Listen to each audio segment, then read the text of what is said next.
Jump right into it. I want to call my portion of the presentation Intellectual Insurrection. It has a little bit of a psychological twist to it because that's what I am. For those who don't know me, I see a lot of new faces, which is a good thing. I'm a school psychologist by training, a nationally certified school psychologist. And what I do in my job is I evaluate children in public school, and I decide who goes into special education. Any child who's ever been put in special ed got there because a school psychologist evaluated the child and said that they had one of 12 educational disabilities: mental retardation, autism, emotional disturbance, specific learning disability, deafness with blindness, orthopedic impairment, traumatic brain injury, other health impairment, multiple disabilities, or developmental delay. It's what I call the Sweet 12 or the Sweet 13. Depending on what state you live in, it's 12 or 13. In Pennsylvania, there's 12. The job of the school psychologist is very, very complicated because you're asked to determine whether or not this black child is struggling because they're not interested or because they can't learn. But special education is very political. To make it real simple, I'll give you an analogy. There's 2 million black men in prison, there's 2 million kids in special ed. Do you see the relationship? There's 2 million black men in prison, there's 2 million black kids in special education. I say that to say, parents, that you got to be very, very circumspect before you put your child in special education because it can be a high road to incarceration. By the way, there's no longer anything called a Board of Education in the Americas. There is no longer a Board of Education. You only have boards of incarceration. It's very important that you understand that. The purpose of school is to prepare children for prison for no other purpose. For no other purpose. There's 50 states in the United States of America. In each of the 50 states, the black population in prison is at least triple their population in society. In the state of Pennsylvania, blacks make up 10% of the population, but half of those in prison. In every state, we are 2 or 3 times our natural population inside the prison. It's deliberate, it's intentional, and it's systematic. And I say that to say that we have to prevent ourselves from falling into the trap of blaming the victim for their own situation. Yes, black people are the #1 accomplice to white supremacy. Without a doubt, we are the #1 accomplice chiefly because we do nothing about it. Okay? But we do not spend billions of dollars to keep ourselves where we are. We did not put up the $500 million to create HIV. We didn't put up the money to create Ebola. We're not the ones building the prisons. We don't create the miseducation systems. So as you can see, you are not the chief cause of your problem because you don't have the economic organization to do what's being done to you. Very important that we understand that. Now I want to deal with education first. If I'm going to deal with education, I got to deal with incarceration. The reason why you see the incarceration rates mushrooming as they are is because what? The black man and woman are no longer needed in American society. You were brought here to do what? To work, to labor on behalf of someone else. But now there is a whole group of minorities who are coming into America who are willing to do the job that you did for cheap without no complaints. Your existence in America is very peculiar. It is problematic for white supremacy. Why? Because you actually have a right to be here. You actually have a stake in this country. You built it. So that's very problematic when you want to get rid of a people. So what must you do? To get rid of those people, you have to do what? Find somebody to take their place. America will always need a free and exploitable source of labor. Because they don't want the black man and woman to no longer be the free and exploitable source of labor, they have turned now to the who? The Hispanic. And now the Hispanic is uprooting you and everything you can think of. In fact, in President Obama's last medical higher education bill, he put $2.5 billion aside for historically black colleges and universities. But for the first time in history, that money for black colleges can go to white colleges if they are trying to recruit and retain Hispanics. In case you haven't been paying attention, the entire civil rights movement that your ancestors fought, bled, and died for has been totally taken over by Hispanics and homosexuals. Now, when you deal with homosexuality, sometimes we make the mistake of dealing with it through a moral lens. Don't deal with it morally. It's not really a moral issue. Some of us deal with it through the cultural lens. Nothing wrong with that, but it's not principally a cultural issue. Some of us deal with homosexuality through a genetic lens. Okay? You can go there if you want, but there is no proof anywhere on the face of the earth that homosexuality is a natural God-given disorder. Now, let me tell you why homosexuality is here, and this relates to education. Why? Because homosexuality has now made its way into the public schools. Some of your children are reading books that have same-sex marriage couples in it, and you don't even know this because the books don't come home with the child. Okay? Now, in 1974, Secretary of State Henry Kissinger wrote a national security memorandum dealing with population control in the United States. In this population control memorandum, he recommended to President of the United States, who I believe was Richard Nixon at the time, that if you want to control the black population in America, which is growing, I suggest that we openly advocate for homosexual relationships in the black community. It is a population control strategy. It has nothing to do with God, and it has nothing to do with genetics. The reason why you see so much homosexual advocacy is it is a population control measure. And then they put the HIV into the homosexual males, and now they give it to the black woman, so now you exterminate the whole race. The problem with our community is we don't have a socialization process. We wonder why so many males become homosexual, because the homosexuals have a socialization process for your child. We wonder why so many children drop out of high school, because the school district has a socialization process for your child. They can almost predict that they're going to leave in 9th grade because they socialize them that way. The Army has a socialization process for your child. That's why once they enroll, they consider themselves Army men and Marine men until the day that they die. Even when they sleep, they have it in their mind because they're socialized to do that. You do not have a socialization apparatus in place. As a result, your children don't even belong to you. You think they do until they get a certain age, and now they belong to somebody else because there's invisible systems at play that you can't see with the naked eye. You can only see it if you put on your political shades. And most of us don't look at our political shades. We can't see it, which is why you hear black people say today that there can't be no white racism because I don't see no white people in the ghetto. But what you fail to realize is that you do not have to be present if the strength of your system is as developed enough that allows you not to be there. They control the ghetto by remote control. And they control the ghetto by who? Black elitist Negro leaders. And one of the biggest reasons why black people haven't made more progress is because you keep listening to these leaders who are members of the black elite, whose agenda is the same as your enemy. But you can't see this. An elitist Negro is no different from a European. They have the same values, they have the same interests, and none of them can stand grassroots black people.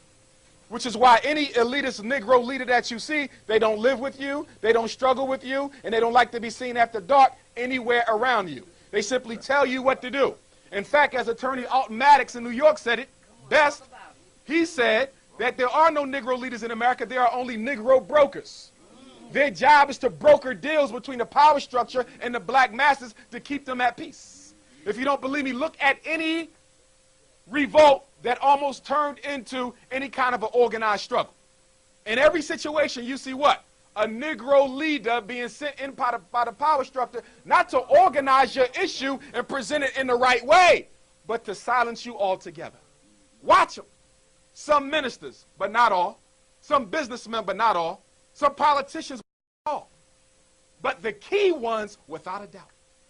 Without a doubt. And so what you have to ask yourself is, why are you following this person? And the interesting thing about black America, it's impossible for you to have a leader anyway, because you're not organized.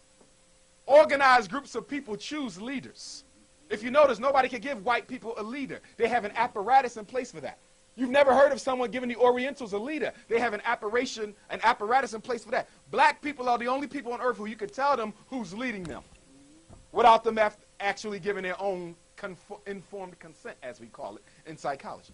So I'm saying that to say that you got to back off and stop reacting to what's going on.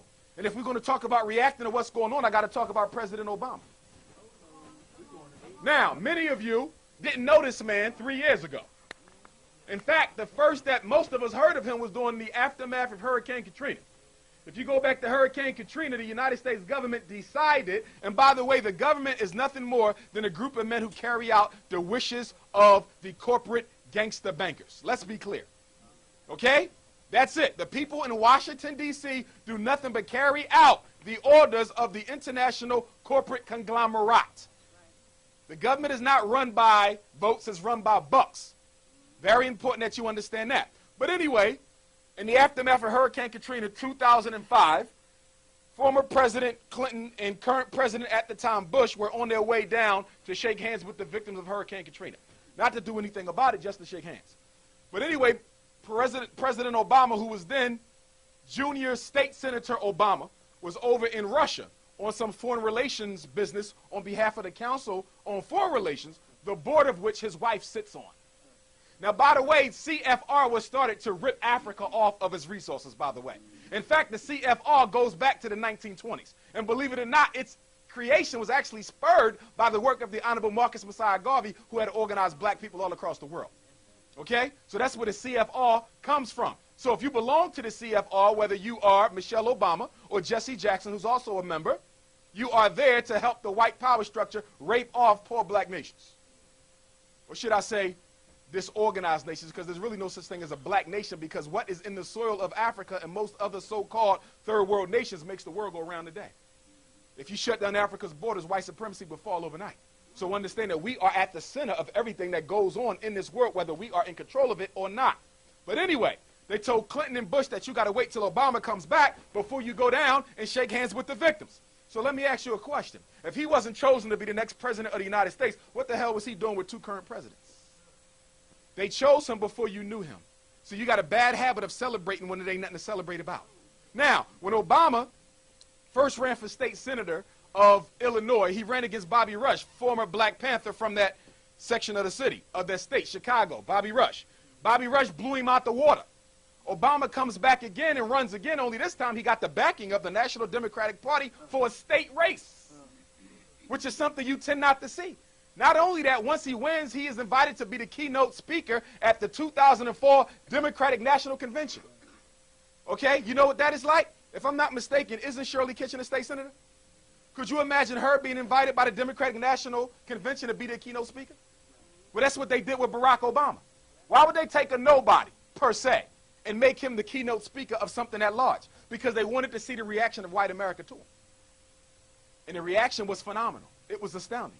And that's when they decided that we would make him what he was. But even more importantly, for you to understand, the man who created the Trilateral Commission on behalf of the Rockefeller family, a European by the name of Zbigniew Brzezinski, whose books we need to get in the bookstore, The Grand Chessboard, which is one of them, which basically gave the strategy plan for 911. He said whenever you want to control the people, you must create a serious terroristic incident.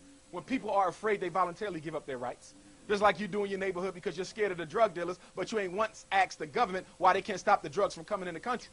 But then after all, we know that the drug industry is $500 billion a year, and if you stop the drug industry, Wall Street will plummet. If you stop the drug industry, most of you who are getting ready to retire would have no money to retire on, because illegal drugs is used to supplement most major stocks on Wall Street. In fact, 2 weeks ago, BBC ran a story. The United States Marine Corps and Army was in Afghanistan 2 weeks ago, and they came into a large poppy field. And by the way, Afghanistan is the #1 poppy producing nation on the face of the earth. Opium and heroin, Afghanistan. Now you know why they're there. Ain't got nothing to do with freedom and democracy. We ain't even free and democratic here. Okay?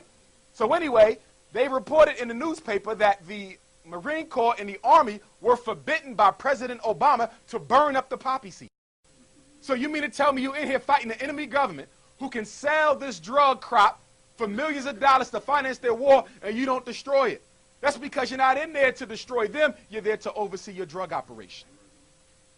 It's a book you need to read called Dark Alliance by a European reporter by the name of Gary Webb, W-E-B-B.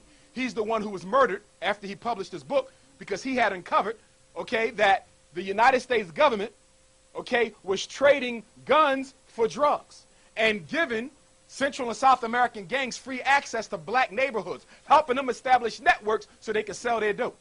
Drugs is a form of chemical warfare in the black community. Don't look at it as nothing else. You can't stop it because you don't control it. Okay? So to beat up on young brothers who are out there selling it, even though it is wrong by what they're doing, but at the same time, we are wrong because if we had a job for our young people, they wouldn't be selling the drugs. See, they're out there selling because there's no economic system for black men. There's 5 stages of life for black men in America, in case you ain't been paying attention. There is miseducation, there is medication, there is incarceration, there's frustration, and then there's extermination. That's it. And every black man in here, every black man who's not in here has the job of doing what? Trying to sidestep those 5 steps, but they're extremely powerful. And the reason why they're so powerful is the minute you send your child to school and he can't sit still for 5 minutes, they want some Ritalin. They want some Cyclic. They want some Prozac. They want some Adderall. They want some Paxil. And they're giving you this, and you're giving it to your baby because somebody told you that a simple little family problem that can be solved with discipline is now a psychiatric issue with a brain-based neurological cause. But when they diagnose your child with the disorder, nobody ran a CAT scan or an MRI. It's about pimping because they make $32 billion a year off these black children who are being given these drugs. $32 billion a year. And nobody's even telling you about the side effects. Nobody's telling you that the drug messes with your son's ability to produce healthy semen in his testicles. Did anybody tell you that? And that's coming straight from the Food and Drug Administration. But wait a minute, you can't rely on the Food and Drug Administration to approve your medicine. Why? Because most of the high-ranking staff in the FDA have stock invested in the drug companies, most of which publicly trade on Wall Street. So the reason why your son is pumping dangerous drugs in his body is because somebody's stocks need to go up. So you got to look at the situation for what it is, black people. You got to turn off the TV and start reading a little bit more. And you got to make sure you grab those children and pull them tight and close to you, because right now with what the homosexual movement is doing, it's off the hook. I was at historically black college not too long ago, and I saw two cross-dressed brothers walk into the room where I was. Thoroughly cross-dressed, blouses, high heels, fishnet stockings at a historically black college and university. In fact, it's going on at most of the historically black colleges and universities. The homosexual movement has taken over the civil rights movement. But believe it or not, the homosexual movement and the civil rights movement have a little relationship. When we go back to Dr. King and the civil rights movement, we find that his top advisor at the time was an openly professed homosexual male by the name of Bayard Rustin. Y'all know who I'm talking about. In fact, Dr. King was forced to start working with Bayard Rustin because everybody else in the civil rights movement said that this don't look right, because back then, black people stood for a little bit more. So a black minister had no problem standing up saying that I'm not for homosexuality. You'd be hard-pressed to find one today. And the reason why you'd be hard-pressed to find one today is because George Bush, the last president, came up with a bright idea. He said, if the black church is the backbone of the black community, if we start giving them money, can we soften their position? And somebody said, yes, Master. So he found a way to get past the constitutional provision of a separation of church and state. And so now you got black churches all across America, including in the city, who get money directly from Washington. They are the new FBI, faith-based initiative. Very important that you watch this. In fact, I know for a fact that the FBI in every major city, you should know this, has two lists. They have a list of radicals. I'm probably on there. Some of you are on there, okay? Then they got another list. These are resources. These are the leaders who they can go to and find out exactly what's going on here tonight. These are the people who they can go to and ask to keep a tab on him. What is he up to? What is he doing? And you know, most of those lists are comprised of ministers. That's right, religious leaders. See, when somebody told you that we just deal with God, we don't deal with nothing else, that was a political decision, because there is nothing more political in this world than how you form your concept of the all-powerful creator. In fact, the white Jesus concept, okay, is a phenomenon that you only find in the black community, in that we are the only race of people who will voluntarily worship our creator in an image of somebody else's creation. You can't find it. You go to the Orient, Jesus looks like them. You go to the Middle East, Jesus looks like them. You go to white countries, Jesus look like them. But when you go to certain Roman Catholic cathedrals, Jesus look like us. Like if you go to the Vatican, if you go to the Catholic Cathedral in Poland, in Spain, in Ireland, most of them have black Madonnas and Child to this day in the main cathedral.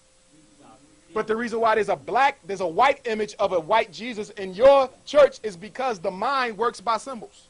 And if I make your God look like me, then naturally your unconscious mind will associate me and George Bush and every other white man who's come across as being God Almighty. So when you think you're on your knees praying to God, you're really worshiping the white man, and you wonder why your prayers don't get answered. Making African children inferior begins with birth. I say it all the time. So when your child come home, what do you turn on the TV? White racist cartoons. Everybody remember the Tasmanian devil? The little ugly fat thing that just kept spinning around? Do you know why that cartoon was created? Because at the time, the British was in Australia, okay? And there's an island off the coast of Australia, Tasmania. They exterminated every living black man, woman, and child on the island of Tasmania, so they gave you the Tasmanian devil. Remember this. You cannot exterminate a people until you first exterminate their image in the mind of everybody else.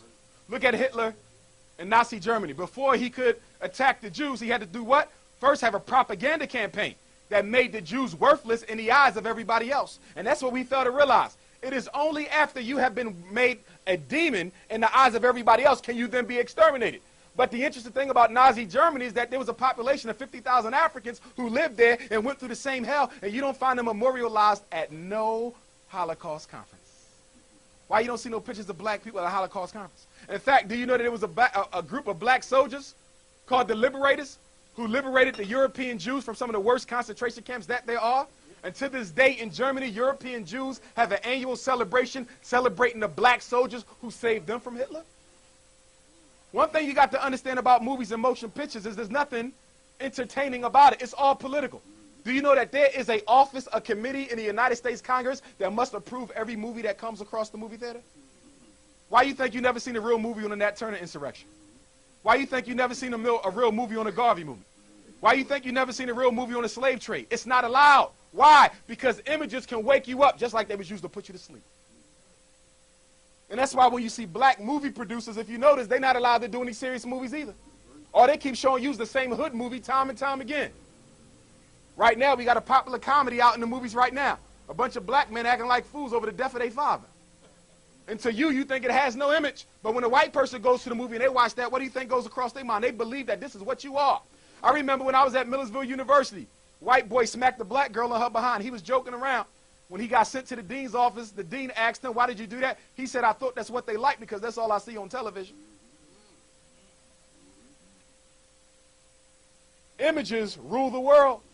Images rule the world. I can sit up here and tell you Jesus is black all day, but if we put a million pictures of a white Christ up here, that's exactly what your brain is going to grab onto, because the brain is the creature of repetition.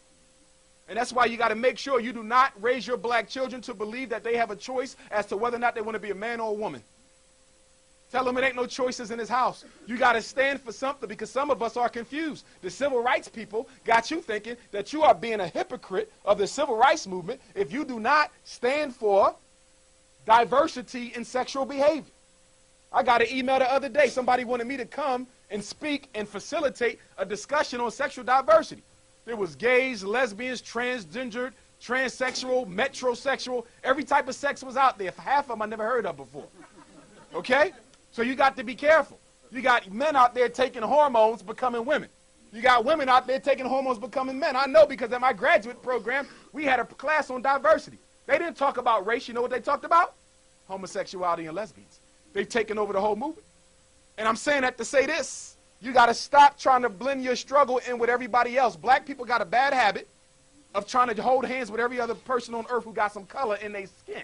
And what you fail to realize is all these other people who got color in their skin don't care anything about you. You're quick, the Native Americans. I'm half Indian. So the hell what? I bet you they won't claim you. I'm half Hispanic. So the hell what? I bet you they won't claim you. My grandmother was a Japanese. So the hell what? If she was so Japanese, why you buying her hair? Shouldn't you be growing it?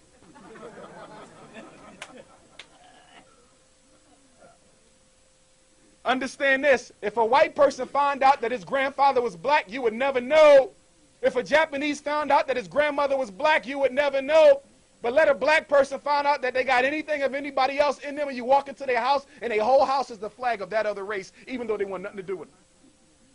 I know, because when I was in college, I had some friends of mine who had a little bit of this and a little bit of that, and you walk into their room, and you would think they was 100% Turkish, or 100% Irish, or 100% Russian. Don't look nothing like them. You look like poor Negro to me.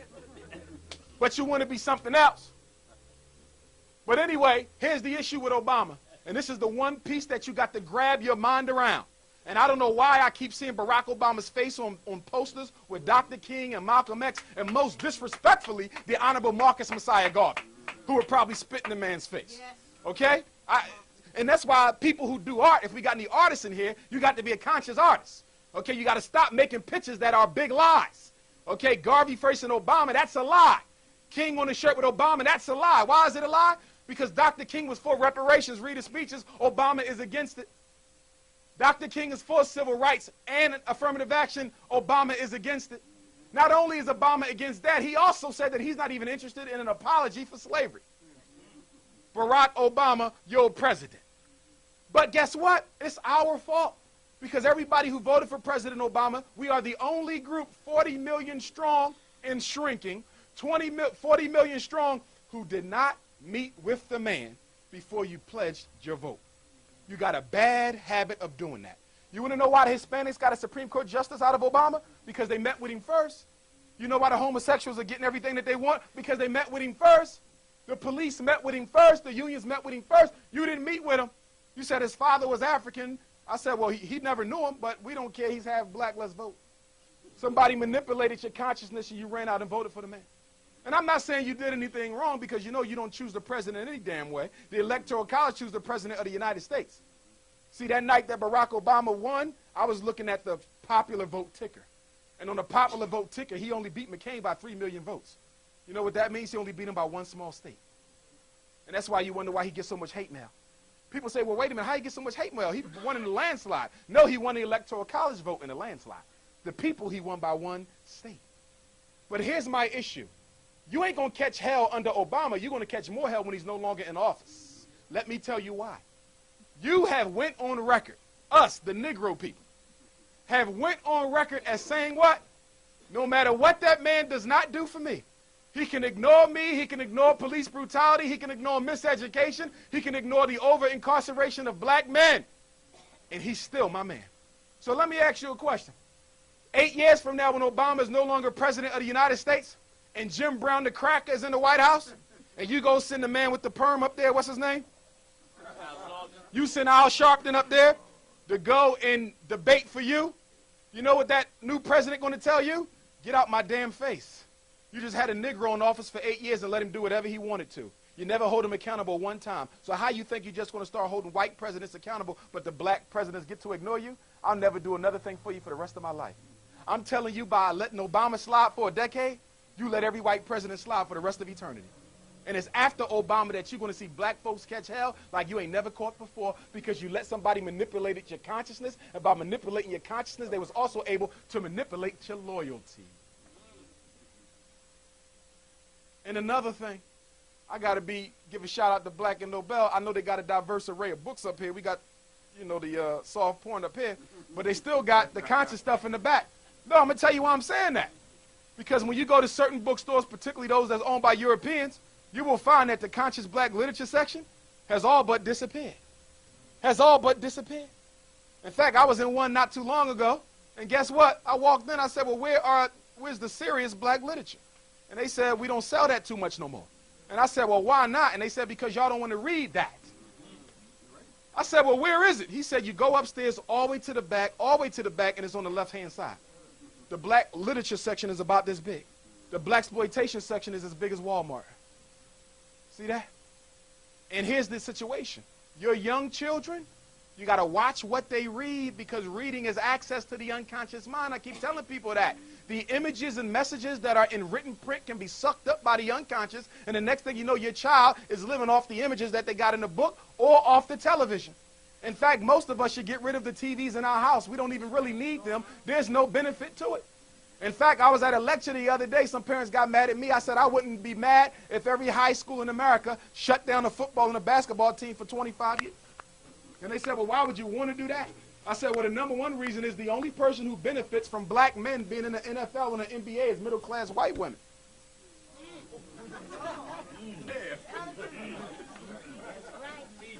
Am I wrong? And then they said, well, why is it that somebody said, well, the reason why the black men like the white women is they just happen to be the ones who are there. I said, that's a damn lie, because when they was growing up dead, broken, poor in the neighborhood, there was nothing but black women around them then, but they didn't grab one of them sisters. But you know why? Because the NBA has a socialization process for the athletes. I know, because I know some athletes in the NFL and the NBA, they tell me, do you know soon when you sign your contract, there's a mandatory private orientation? They tell you who to hang with, where you better not go back to. They dissuade you from going back into your neighborhood to help out. They dissuade you from being around certain types of black women. They literally are told you don't want to date a woman who got twists in her hair. It's bad for your public relations career. It's bad for endorsements. They are socialized to married outside their race. But you know what's so sad about it? If they got broke today or tomorrow, now one of them women will be standing next to them. When I was an undergrad, I did a research study on interracial relationships. And you know what I found? 95% of the relationships between black and white are poor white women and rich black men. You see that? So my question to you is really simple. If it's all about love, if it's about love, why haven't we never found a rich white woman married to a poor black man? If it's all about love. You see that? And another thing, black folks, we got to make sure that we do not allow somebody to make us feel like we are being a bad human being by criticizing certain types of behaviors that are not in the best interest of African people. It ain't nothing personal. I ain't got nothing personal against Charles Barkley and Sidney Poitier. I ain't got nothing personal against Tiger Woods and James Earl Ray and Tay Diggs and Cuba Gooding Jr. and Tim Duncan and Kobe Bryant, and I'll probably be here till 5 o'clock in the morning. I ain't got nothing personal against none of them. But the bottom line is women live longer than men. So if a rich black man marries a poor white woman, when he dies, she now inherits his millions. This is about business. It ain't about love. And the big situation is a lot of our young brothers think when they sleeping with the white woman, they getting over. I'm getting her back for what they did to my aunt. No, you ain't, you dummy. Because every time you go into that cave of hers, guess what? You come out more mixed out than the last time you went in there. You cannot lay down with somebody, cohabitate, and not pick up their energy. So when you lay down with her, you're picking up her energy. You might have thought you was a strong black man, but after hitting that 25 times, guess what? You are as European as any other European male. It distorts consciousness. It distorts consciousness. And I'm going to tell you something from a psychotherapy standpoint. No child suffers more than a biracial black child. If you don't believe me, read Obama's own words in his own autobiographies. Read what that man tell you. I knew I had friends who was biracial. They never quite fit. White folks don't want them, period. And some of us, because we into the whole light skin supremacy movement, we don't want to take them either. And by the way, we do have light skin supremacy in the black community. You do know that, right? Yes, we have light skin supremacy. I know black nationalists who are light skin supremacists. I know black leaders who are light skin supremacists. You'll never catch a sister with color around them. And they never get called on it. Some of y'all, when the babies come out to this very day, you know what you're doing? You're looking at their ears to see how dark they're going to be in 10 years. You're supposed to be celebrating African life, but the slave in you demands to know what is going to be ultimate complexion of this child. Some of you tell your kids don't bring anything home darker than a certain complexion. And just like you got light skin supremacy, you got black skin supremacy. I know some brothers and sisters, they blue, black, purple, and anything lighter than them is inferior to them. That's right.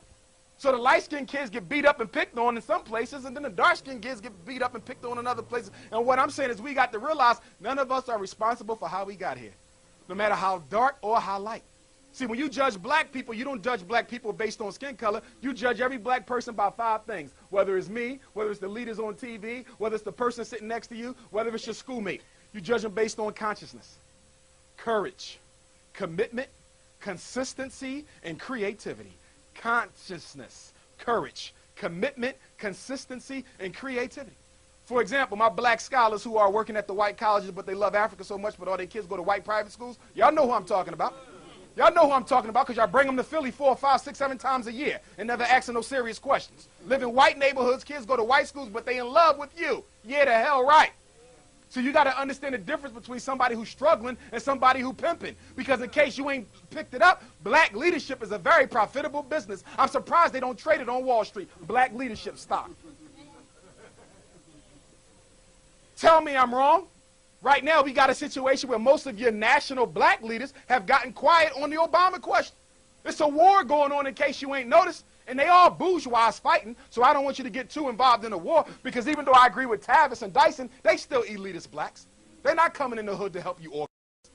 But their position is accurate, which is that President Obama has taken care of everybody but blacks, and it's time for him to look at us. But you got other people on the other aisle, I ain't going to say their names because y'all in love with them people, who say Obama basically ain't got to do nothing for black people. Okay, he won, and that should be enough. What's wrong with that argument? We're not fighting a personality. We are fighting global white supremacy. It is a system. Do you understand?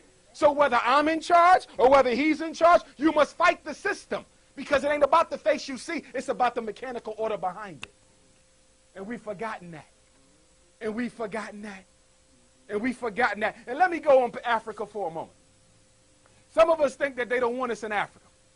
I've been to Africa 3 times, 5, 6 countries. I've never ran into that yet. I'm going to tell you what they don't want in Africa. They don't want somebody with internalized racism going over there making more internalized racists. That's what they don't want in Africa. If you're going to go, leave your basketballs here. They don't need them. Ladies, no disrespect, leave everything you got from Hing Ching Wong at your house. Don't bring it on the airport. They don't need that either. Because when I was in Johannesburg, South Africa, walking around in the hood, you know what I saw?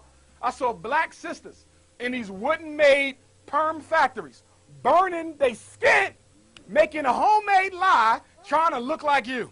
I'm telling you what I saw with my own eyes.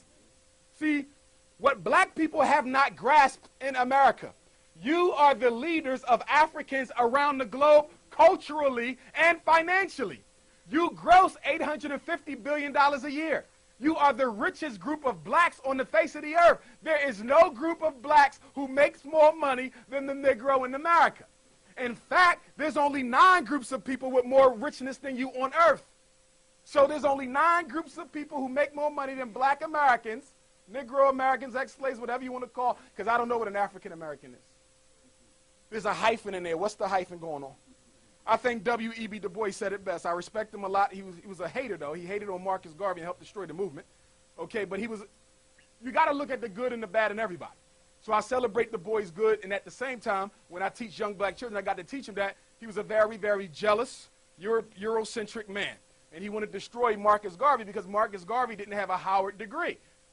Harvard. So he wanted to know how this English-speaking Jamaican without a college degree comes to America and take over my leadership. Booker T. Washington had just died. So Du Bois said, I am the heir apparent. I'm supposed to be the next great leader, but here comes Mr. Garvey, some short, fat man from Jamaica, and it just organizes 15 million people like that. So it brought the jealousy. But my point is, getting back to Africa, is that we have to have something to give to Africa.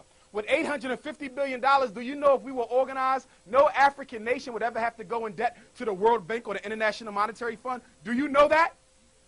Do you know that? No African nation would ever have to borrow another dollar from the United States government if blacks in America were organized. But we are not organized. That is our problem. Stokely Carmichael, Kwame Ture, he was a socialist, I'm a nationalist, but he was correct. And Mr. Garvey was correct when he said the number one enemy or the number one weapon used against the Negro is disorganization. The only organization we have in our community is the church and the mosque. And guess what? That's not going to get it done. And the reason why it's not going to get it done, because the Orthodox Christian and the Orthodox Muslim are more alike than they are separate, because neither one of them wants anything to do with black consciousness. And I can say that because I was raised Muslim and I challenge any Muslim on that. Orthodox. We don't want nothing to do with it. Islam is for everybody. You're right. Islam is for everybody, but the last time I checked, when you make Hajj and you go to the Middle East, they call you Abd and Kafir like they do every other black man. Long beard or not. Don't let religion confuse you to your race. African people are the only people who are asked every day, are you loyal to who you are, or are you loyal to what you believe? The question for me is real simple. If God made me first and made me black, obviously being loyal to blackness is being loyal to God at the same time. I'm not choosing either or. They are one and the same for me. And that's where we mess up. And that's where we mess up. Remember, anything you drop into a self-hating people will be used for self-hate. And if you don't give them anything, they will make up stuff. North Philly versus West Philly. William Penn versus Ben Franklin. But wait a minute. Y'all don't do no damn homework, and they don't do no damn homework. So how the name you want to fight in the name of the school? That's what Negroes do. That's what we do. And then we got a situation where all of our young people are self-medicating on marijuana, but ain't nobody telling them that they spraying the drugs that they bring to the hood. They spraying them. I want y'all young people to know, if you keep on getting blunted like that, and we know who's smoking the blunts because your fingertips look like you've been playing the piano all day. And it's funny, too, because I do psychological evaluations for a living, right? So soon when they come in and sit up, I'm looking at the fingertips. And you know when you blunt, I'll see him laughing in the back. Yeah, I know. I know when you blunt it, because when you blunt it, you move in slow motion all day, okay? But ain't nobody telling you that when you grow up, young man, and you want to get have your wife and y'all want to have a child, okay, you won't be able to give her what she needs to bring you that baby. Okay, because it messes with the sperm. Just like you go in slow motion, they be going in slow motion. And they never get to where they're supposed to be. So you got to slow that down. Now, speaking of spraying chemicals, let's talk about HIV for a moment. It's the number one killer of black women 18 to 38. Now, right now, the United States government, the official's line is that AIDS was created. Listen to me now. This is official. This is from the government. AIDS was created because a monkey in Africa, Congo, had sex with a woman. If you don't believe me, look it up. Type in the origin of AIDS according to the U.S. government. They said that the monkey had the virus and gave it to a woman. They said, we're not going to say that the woman cohabitated with the monkey, but somehow the virus jumped from the monkey to the woman. Then Ebola came out, and Ebola worse than AIDS because you know Ebola liquefies your internal organs. They literally turn into liquid. And they start oozing out of every edifice in your body. Guess what? Ebola comes from the Congo too. Another type of monkey. Okay? Now I got a question for you. Why the Congo?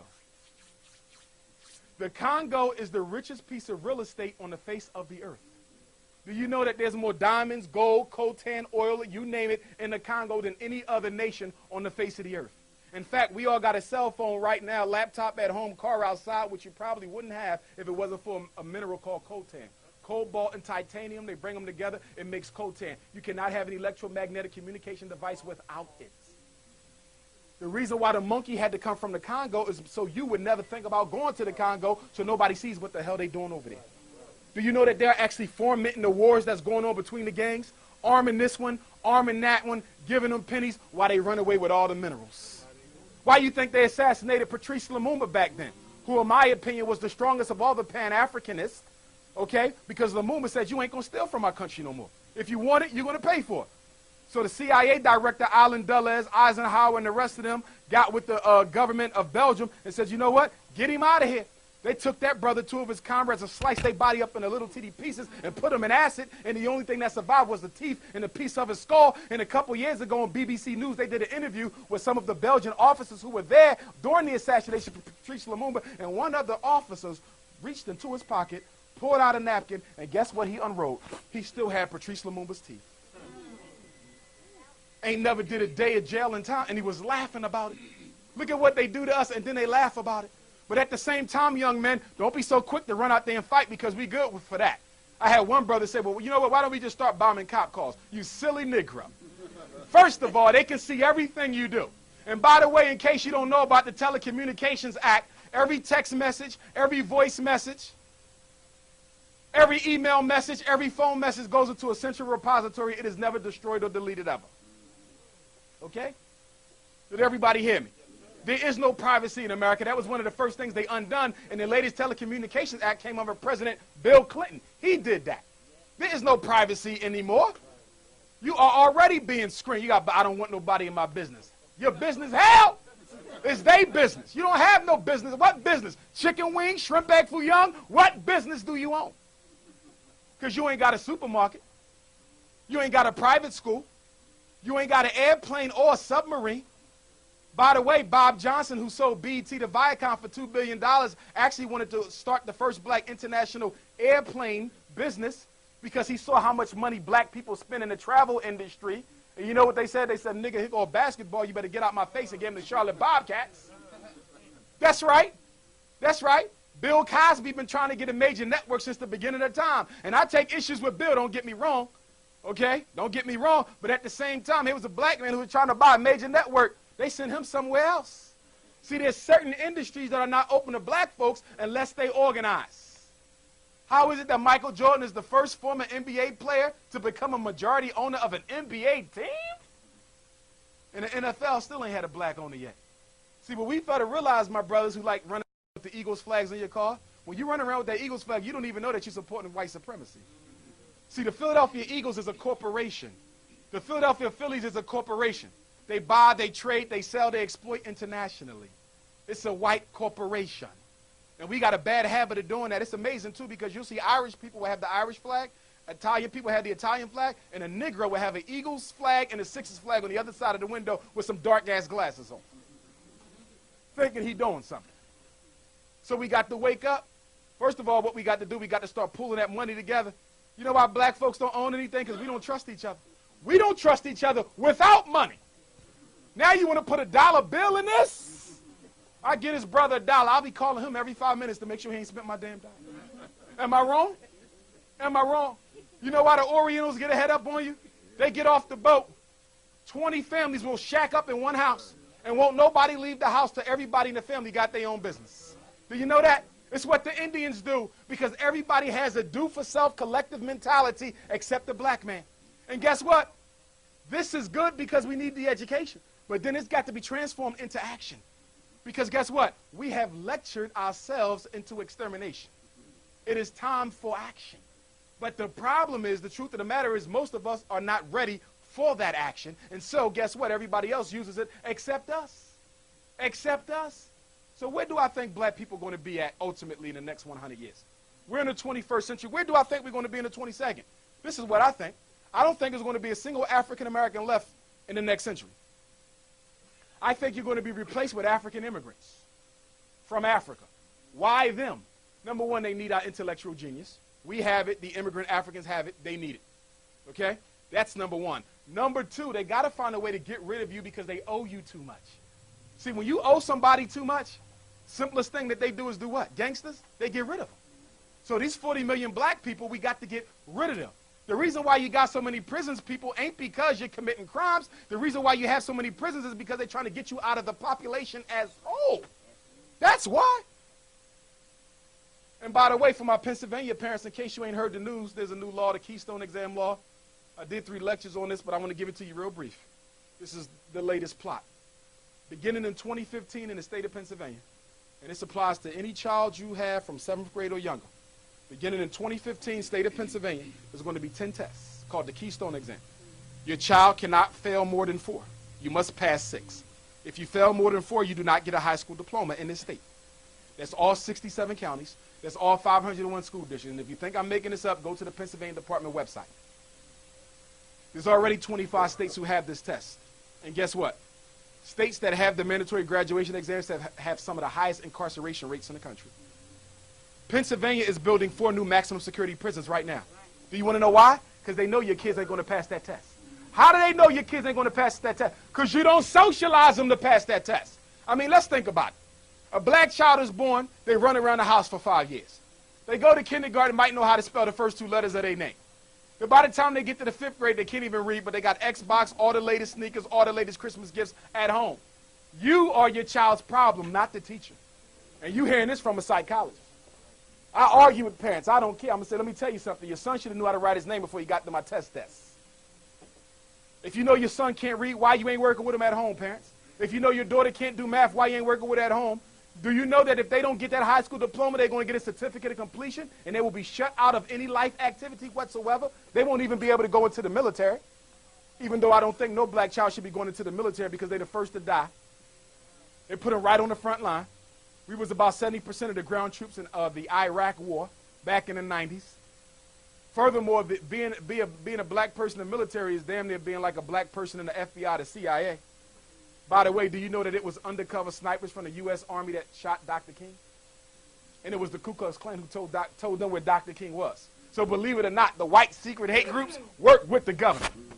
Remember, it was the U.S. government that told Lucky Luciano, as long as he could get these drugs in the hood, we'll pardon you, you'll get out of jail early. Okay? So they all work together. White supremacy is white supremacy. Illegal and legal. The bottom line is they got one goal in mind, the extermination of all African people, period, at least in America. At least in America. But they're working on Africa because even though there's 800 million people in Africa, at the rate of AIDS, they say that there might not be a black person on the continent by 2052. That's your lifetime. Could you imagine going to Africa with no black people? That's what they're trying to do because even though you hate Africa, they love Africa. They love it. They always there. When I was on the airplane in Nigeria, I thought I was on my way to Tokyo. The whole airplane was Oriental. And you know what they're doing in Nigeria? They are buying up the industry just like they do right outside your house. In Nigeria, they own all the chicken farms. They own all the turkey farms. They own half the fast food restaurants. Nigeria and certain states in Nigeria look just like North Philly. And guess what? When they go to Africa, they catch malaria, but they still keep on coming back. See that? You got aliens coming and taking over your native land because you don't want nothing to do with it. Talking about you ain't left nothing in Africa. The worst thing you can do is cut yourself off from your life vein. Because as Africa goes, you go. The reason why you get disrespected in America is because the black man in Africa gets no respect. Do you really think that you can set yourself up as a nation apart? In fact, that's what the Hispanics are doing. Because remember, up until 1970, there was no such thing as a Hispanic. There was Africans who spoke Spanish and Africans who spoke English. But because they knew that the Africans who spoke Spanish, many of them didn't want to accept the fact that they were African, they gave them a name for themselves and called it Hispanic. So when they talk about the Hispanics about to surpass the blacks, you got to ask, what is the definition of it? Because a lot of the people you're talking about are blacker than me and my mother. You understand? They are using names and titles to separate people. Now, Haiti. Let's talk about this Haiti nonsense. Hugo Chavez, the president of Venezuela, on CNN, a few days after the hurricane, said that the United States Army Corps of Engineers was testing atomic weapons on the ocean floor by Haiti. And it was the atomic weapons that caused the earthquake, not nothing natural. You want to know why Hugo Chavez knows that? The earthquake wasn't even meant for Haiti. It was meant for Venezuela. But they missed the mark. And if you notice, it's been 3 or 4 other Central American nations been hit. because they can't quite get it right, but they're doing it to smash him. Oh, they did hit him? Okay, so they did hit him. I didn't even know that. You see this? He has perfected the art of using nature against you. And you know what's so suave about it? You never know for sure whether it was nature or him. That's what he did in Hurricane Katrina, which was so sad. I was down there last summer.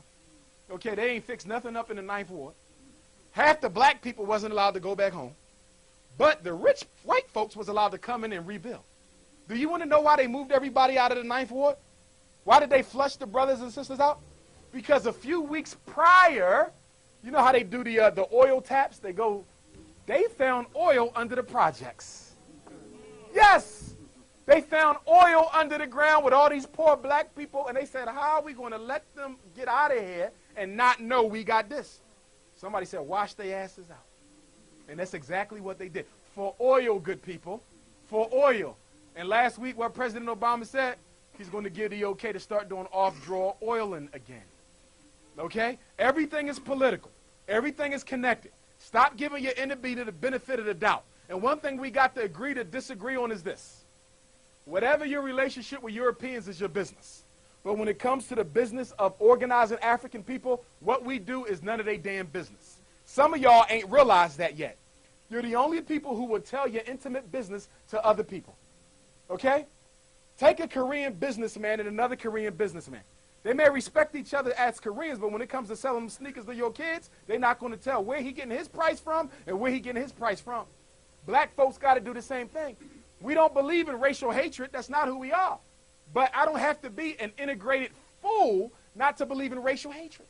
And some of y'all, your religious views have clouded your mind so much that you can't even come to an all-black meeting without feeling like you're sinning against God. And I told you to tell me when it's 15 minutes left. Anyway, don't be hitting me in the back, Tyson. Anyway, I'm going to wrap this up. And I'm going to wrap it up with this. I'm a Pan-African. I come in the tradition of the Honorable Marcus Messiah Garvey, greatest black leader of the 20th century, only black leader to ever organize 15 million Africans. He organized more Africans than every organization you can think of put together since the end of slavery.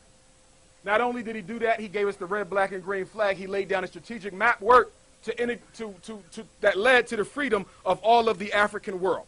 Kwame Nkrumah, who led Ghana to independence in 1957, and he has a black star on that flag, said that if every book he read, including the Communist Manifesto and Du Bois's work, and remember Du Bois lived his last years in Ghana, he said the most significant and impactful book that he ever read was The Philosophy and the Opinions of the Honorable Marcus Messiah Garvey. I got any copies in there? Handle that. Now, Garveyism, I'm picking with you. Garveyism in 7 quick steps. Number 1, your God better look like you if he has an image. If he ain't got an image, so be it. But you know what I find? A lot of us think our God don't have an image, but he does. Like a lot of our grandmoms. God ain't got no color, but when you go in his house, you still see, who painted the Last Supper? Michelangelo's uncle up in there. Because you do know that the Last Supper was his uncle and 12 crooks that he got from the prison. If you don't believe me, read his history. That's right. That painting on your wall is nothing but inmates from the local jail. That's like going down to Pick and CFC, taking a mug shot and hanging it up on your kitchen wall. Okay? So tell grandmama that. Okay? All right? But number 1, your God, if you're going to have one, better look like you. And believe it or not, that didn't even start with Marcus Garvey. You know who started that first? A black man by the name of Bishop Henry McNeill Turner. He was one of the grandfathers of Pan-Africanism. He was the first black chaplain general in the U.S. Army, and he was the one who was elected to the, I think it was South Carolina, North Carolina legislator, and he called the red, white, and blue flag a dirty rag in front of the white Congress people before slavery ended. Bishop Henry McNeill Turner. So your God better look like you. Number 2, African identity. Identify with who you are. I know there's a lot of different theories over there on the word Africa, but I'm going to take my knowledge from the greatest African scholar warriors, being Sheikh Anta Diop, Ivan Van Sertima, Dr. Ben, and others. The word Afra-Ka was in existence in Africa before the white man came there. And you know what it means? It means birth of man. So you got to identify with who you are. If you want to use other names, but don't let nobody tell you you can't call yourself an African. I don't give a damn who they are or what they believe. The next one is African identity. You must have race pride. There's nothing wrong with being proud to be black. You're proud to be Christian, you're proud to be Muslim, you're proud to be Hebrew, you're proud to be this, you're proud to be that. And there's nothing wrong with your religious pride, but you must also have race pride as well. raise your child with that. Independent African political power, independent African economic power, unity, and the last thing is that the nationhood must be based in Africa. All of you don't need to go back, because some of you are going to cause more problems than you solve. But you must have a centralized nation base, and it must be the richest the richest continent on the face of the earth. It must be Mother Africa. That's where the international government must be based, although we can live anywhere we want on the face of the earth. And believe it or not, if you don't decide to get up and work with Africa or relocate or do something, sooner or later, you're going to be forced to do it anyway. Because what happened in Katrina, they're going to keep on doing that. They're going to not stop. There is no stopping until the black man is gone. And I'm going to leave you with this. Many of us think that they just want to get rid of the grassroots blacks, the strugglers, the freedom fighters. Many of us think that people like Tiger Woods and Barack Obama will always be safe. That's not true. Do you know what eugenics is? Eugenics means to exterminate the gene that produces the people. So that means that they must exterminate everybody. So the goal is not to keep a few here and a few there. The goal is to get rid of every last American-born African. Only then can white supremacy be completed. But guess what? The gift and the curse is one and the same. If black people in America stand up, black people all over the world stand up. Everybody's waiting on us to wake the hell up and do what we need to do. And they will follow suit, just like they follow us in the NBA, just like they follow you to get your hair permed. They will follow you to revolution. Join an organization if you're not in one, but make sure it's a serious organization, not with a leader who just wants to pimp the masses. It must be a serious organization. But you join one. If you can't find one, then you start one. A non-religious one. Church plus something else, because some of y'all said, I already belong to the church. No. The church plus one. And I'm going to leave you with a quote. Honorable Marcus Messiah Garvey, who said, without confidence in self, you are twice defeated in the race of life. Without confidence in self, you are twice defeated in the race of life. With confidence, you have won even before you have started. Frederick Douglass, an ancestor of mine, who said that in so many words, I'm going to paraphrase the quote because it's leaving me right now. Black folks want things easily done, but they don't want to put forth the sacrifice and the struggle that's necessary to do it. Our problem is we want progress, but we don't want to lose no money. We want progress, but we don't want to lose our jobs. We want progress, but we don't want to lose our life. Guess what? Especially for Christian folk, I know you know this well. There can be no redemption without bloodshed. So in order for us to get where we need to be, some of us are going to have to be willing to die. Thank you very much.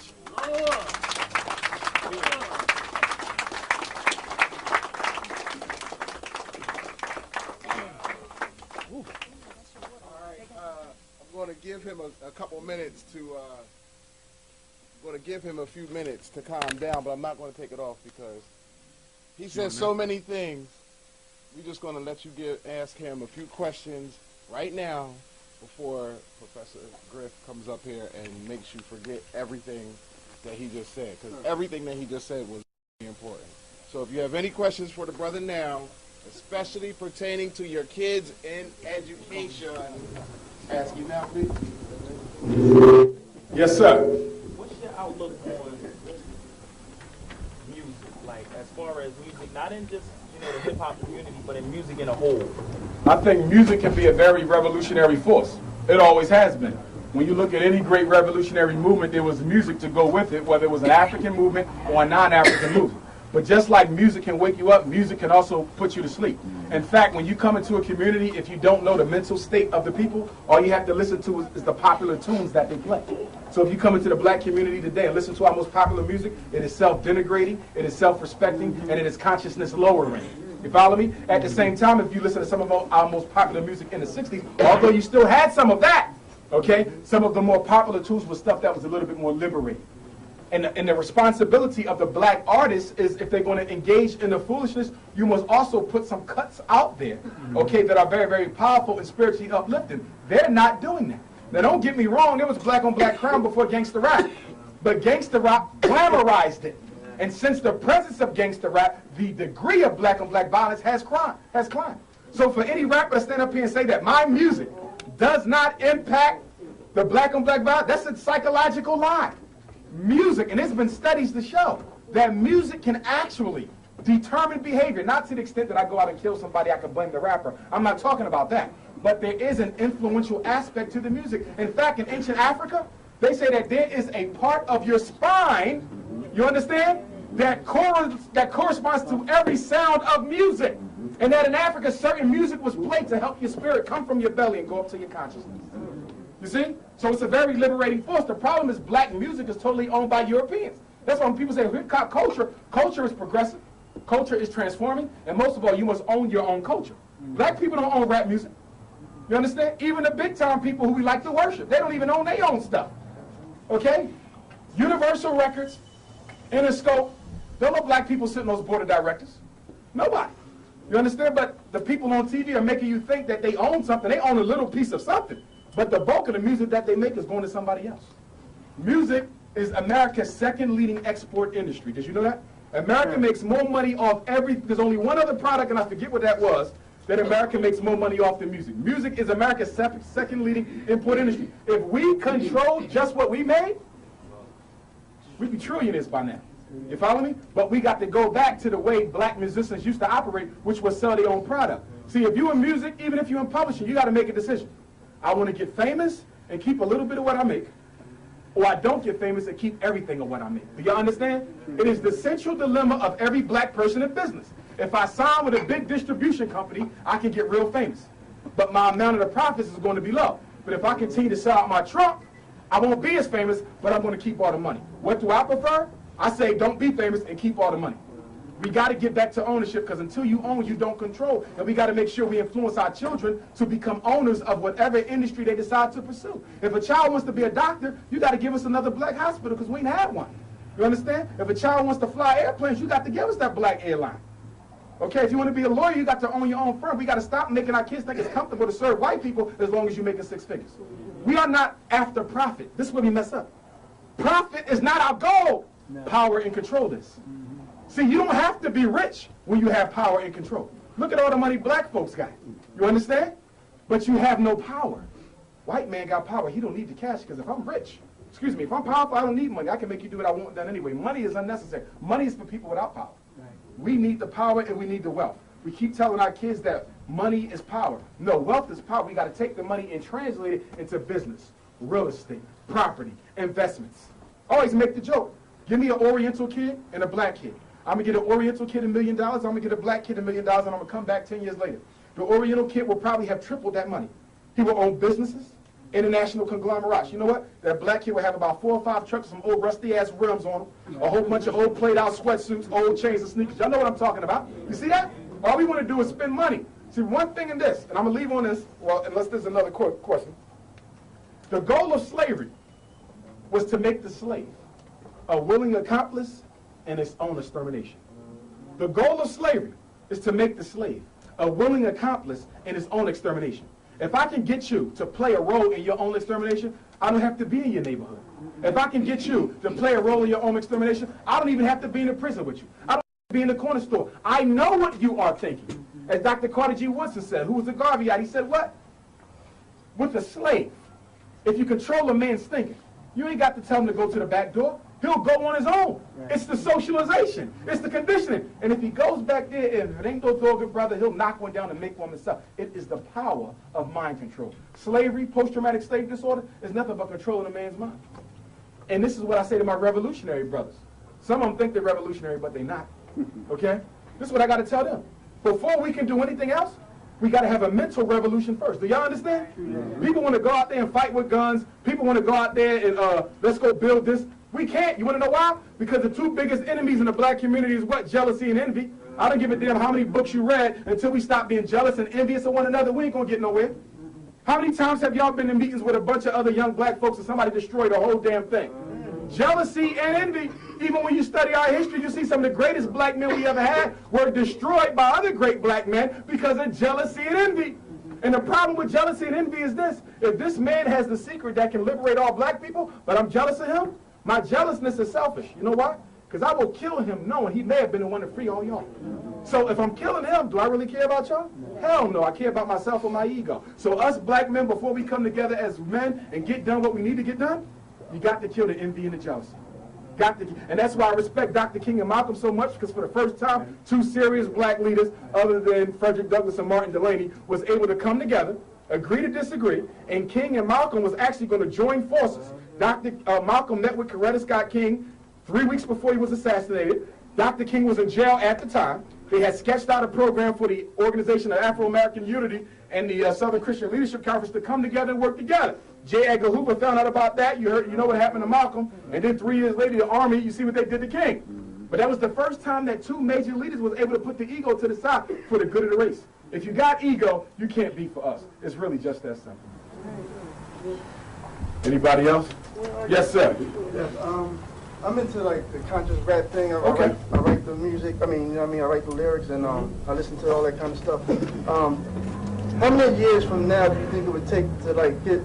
If you remember like the late '80s and early '90s when it was on the mainstream with the conscious rap, Public Enemy, Poor Righteous Teachers, and the like.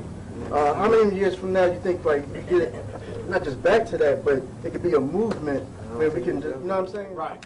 When conscious artists such as yourself and other brothers decide that we're not going to let the major music labels co-opt our music. That's what happened. You follow me? The conscious rap movement never had to end if we didn't decide to start doing business with the majors. You see that? If you keep it in the neighborhood, you can distribute on your own. See, the principal problem with black people is this. Whether it's music, clothing, books, we do not have a distribution network. Do you understand? So whatever you want to sell, you got to strike a deal with a European. And they're going to charge you so much money that they're going to make all the money and you're only going to get a few pennies, even though it was your mind power that went into the invention. I don't care if you make shampoo, food, cocoa butter, music, you understand? Whatever you do, if you cannot distribute it internationally, you are at a standstill. And until black folks decide to invest the millions of dollars necessary to create an international distribution conglomerate, we'll never get anywhere. And that's the issue I take with the rappers, because they have enough money where they can create the international distribution network. You know why they don't do it? Jealousy, envy, and they're afraid that if it don't work, they stand to lose millions. What they fail to realize, you're losing millions now because you're only getting 75 cents off each album. Hell, you're damn near being pimped. That's why we have Black and Nobel. And that's why we got Black and Nobel distribution. Black manufacturers, black distributors, black buyers, black consumers, like Mr. Garvey said. But keep it local. Keep it local. Don't go that route. That's the way you got to do it. Yes, ma'am. Oh, Chris, what's going on? All right. I want to ask a question about the children in school. Okay. What do you think about this truancy thing when it comes to our children? If they spend $3 to school, if they spend family support. Okay, let me tell you about this. First of all, the reason why the kids don't go to school, because they're not wanted. There's nothing for them there. And the school is nothing but a prison without the beds. Okay? There's no such thing as a black dropout rate. There's only a black push-out rate. In case you don't know, if a child has been absent for a certain amount of time, after a certain grade, you can just drop them off the road, no questions asked. Okay? And as far as this thing about locking up the parents, that's coming from State Senator Anthony Hardy Williams, who's running for governor of the state. And I'm assuming, and I can be wrong, but it appears that he's doing this because it might earn him some brownie points with the white people across the state. Because you don't become governor in this state, not if you're black. Texas, Florida, and Pennsylvania. That's KKK. Texas, Florida, and Pennsylvania. So he's trying to accomplish the impossible. But I don't like his measure. But I'm not going to blame him totally. You want to know why? Because most elitist blacks support his measure. He had a sit-in down at the school district where everybody who supported his measure, which included most of his ministers and everybody else, said that they thought it was a good thing. Well, let me ask you a question. Most of these boys live in homes where they're single mothers, correct? They only got 3 or 4 other children, correct? They're barely making ends meet themselves, correct? So if you want to lock me up and I got 5 other kids at home, who's going to get my kids? DHS? How much is it going to cost DHS to care for my child a year? So aren't you losing money instead of making money? But listen to me, people. They'll spend the money because the issue is the extermination of black people. People always keep asking a silly question. Doesn't it cost more money to put them in jail than to just properly educate them? Of course. But when you're trying to get rid of people who you've had to deal with for 143 years too long, you're willing to pay any price for the extermination. And that's what they do. It's the same thing with the flash mobs. They flipped out with the flash mob. This is how they use the media to mess with your mind. If you notice with the flash mobs, they actually videotape the kids stomping the people. They made it like a movie.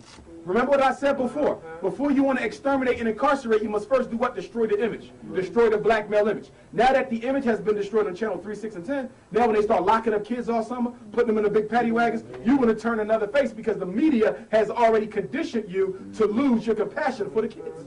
You want to deal with flash mobs? I'll tell you what you do. You give those kids after school and summer jobs. You give them meaningful after school program. You know what the flash mob is? That's a bunch of kids who are saying, y'all should have something for me to do, and since you don't, I'm going to tear up the damn neighborhood.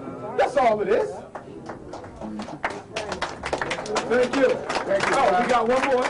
Listen, I didn't bring any tonight. Last thing, I want everybody to listen to my radio show, the Umar Johnson Show, every Wednesday, 6 to 8, 1540. Don't forget that. 1540 a.m. every Wednesday, 6 to 8. You can also listen online at WNWR.com. I'm on New World Radio, and I have business cards at the end for any of you, particularly those who have children, if I can be of some assistance. Do not get your child evaluated. Do not put them on drugs until you talk to me first. Could you repeat the radio 1540, 1540 a.m. WNWR.com. WNWR.com. You can also download last week's show anytime until this coming Wednesday show. You can also listen to the radio show on your phone live at 215-554-6101. Good brother. What time? 6 to 8 Wednesday. And I got to get you on here too before this Mamiya thing jump off. Doctor, would you also enlighten this illustrious brothers and sisters about the 22% of the literacy rate that they said that they pegged among many of the students that's failing to graduate? Well, see, here's the situation with the illiteracy. They're not teaching. The fundamental problem in education is only 9% of all public school teachers are black. 91% of public school teachers are white. Now remember, the last institution to fully integrate in America was the what? Schools. Do you remember? That went up into damn near 1980. You follow me? So if the schools was the last institution to integrate, how about the people who are actually teaching the black kids in the schools? What do they feel about that situation? See, a lot of the white teachers who teach black kids would rather be in the suburban districts, but there's not enough jobs there. They are forced to be here. And another problem I got with public education, too many people who do not want to teach, who are not teachers by training, are only there to get a paycheck. It's the only job where you're guaranteed to make some money if you're a lawyer and you can't get a job with one of the major law firms. You go and get an emergency cert and you teach. I ain't got a problem with emergency certs if you're there for the kids, but if you're only there to make sure you're keeping food on the table at your suburban household, I got a big issue with that. And the biggest issue is this: the white teacher union, the American Federation of Teachers, the Philadelphia Federation of Teachers, the National Education Association, both of which opposed integration back in the 60s, by the way, okay, are the biggest stiflers of educational innovation. Because anytime you say, look, I want the teachers to only get a raise if their kids are learning. If you want to link teacher pay to student performance, the unions are against it. The unions are against anything that makes white teachers accountable to black children, which is why black teachers got to start their own unions. They got to stop being a defunctory group of the white unions. Black principals got to start their own unions. You cannot do anything with them. You must have your own, or you'll never be able to improve education for your own children. When the union go on strike and I see the black teachers out there screaming, what are you out here for? You should have a whole separate agenda. And the union never has nothing on their list of demands that has anything to do with improving the quality of education for the kids. There's too many people at 440 North Broad Street who have six-figure salaries who don't do a damn thing. There's too many people down at City Hall who got six-figure salaries who don't do a damn thing. If we shook all the jobs that don't need to be there, we would have enough money for all these kids to be taught appropriately. We would also have enough money for them to be hired at a job at the school and during the summer all year long. That's the bottom line situation. But we also got to put responsibility on our churches. There's a church on every other corner. There should be a tutoring program on every other corner. And for the mega churches, they should have their own school. I'm not talking about a Christian academy. Okay, I'm talking about a school where you teach the kids regardless of what their religion is, because as Mr. Garvey said, this is supposed to be about race first. Not Muslim first, not Christian first, not Moor first, not Hebrew first, race first. We are all one people. You stand on that. The problem is we keep running into cliques. Put the cliques down and stand up as one race and do what you got to get done. We can fight in private, but we can't be fighting in public. Wow. And the situation is put those labels down, because the labels ain't why you suffer. They don't put you into little groups when they stop you on the corner. They don't put you into the middle class or the low class, the Christian or the Muslim. All they see is Negro. Go to jail. I have one question I wanted Do that last one. to Be the last one. This will be the last one. Right, 'cause we gotta get grip up. Got a little treat for y'all before we get grip up. So. Okay. Oh, I'm sorry. No, I just had one question I wanted to ask. What percentage of, especially young males, young black males, that start to reject the whole process of the negative information that they're being bombarded with in the school system, do that on purpose just to keep from going insane? Well, it ain't the negative information. It's the negative treatment that they receive.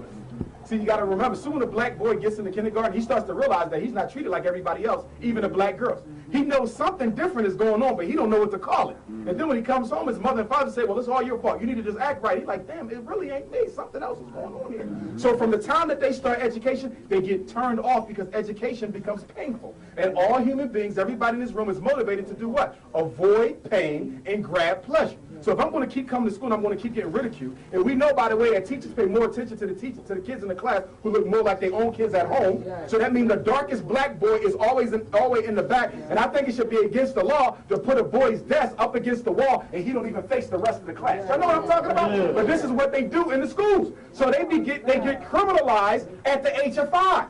So if I'm criminalized at the age of 5, and by the time I get to 4th grade, when most of our kids tend to check out anyway, with most of them dropping out in the 9th, I already feel criminal. And then the school uniform is the prison uniform anyway. You follow me? So by the time I get to 9th grade, I have been so marginalized, demonized, and criminalized, I really don't see a problem walking from the school to the prison. After all, they look like the same thing. Thank you very much.